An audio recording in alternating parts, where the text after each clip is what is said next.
Ate. Ate, sorry ah. Sorry na pahamak ka.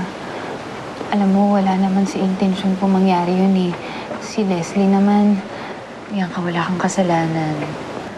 Maski si Leslie, hindi ko siya masisisi kung nagalit siya sa akin. Siguro iniisip niya, nilalandi ko lang si Jake at niloloko lang si Jaime. Pero sasabihin na namin ni Jake ang totoo, na kami na talaga ni Jake.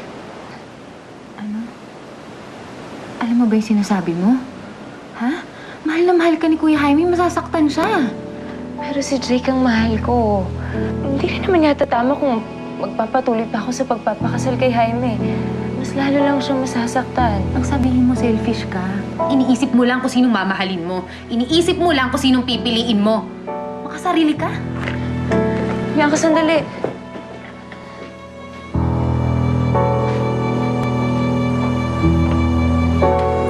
Les. Oh, tagal naman ng daddy mo. Gusto ko na mapalayas yung Erica na yan, no? Ako din. Gusto ko nang ipagkabuyan ni Daddy yung babaeng yun. Akalain mo? Niloko niya tayo. Sila ni Jake. Eh, sabi ko naman kasi sa'yo, may something sila, ayaw mo lang maniwala sa akin. Oh, paano na yan? Paano kung tuluyan na nang makuha si Jake sa atin? Alam mo, ikaw talaga, girl. Napakalandi mo talaga. But don't worry, malapit nang mawala sa buhay natin yung Erica na yan. Les, paano kung isama niya si Jake? Di ba in love daw sila? Shut up, Janice! Hindi. Hindi ako papayag na mangyari yun. Hindi nga ako pumapayag na maging madrasta ko siya, di ba? Hindi rin ako papayag na maging hipag siya. She will never be part of this family, Janice. Never! Okay. Grabe sungit naman ito.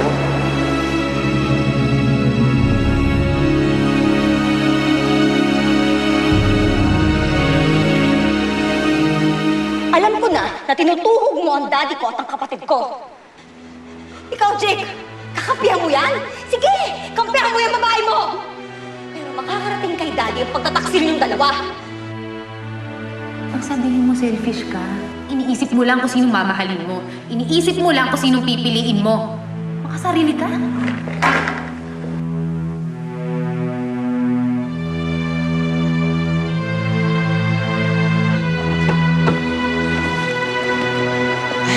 Good evening, Sir Jaime. Ang dami po naghihintay sa inyo.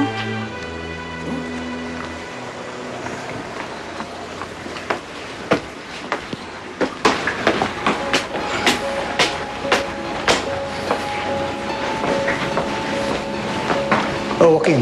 Nihintay mo raw ako. Is there a problem? Dad, meron akong kailangan sabihin sa'yo. Dad,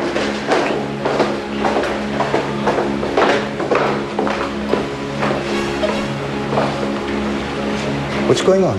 Jake? Les?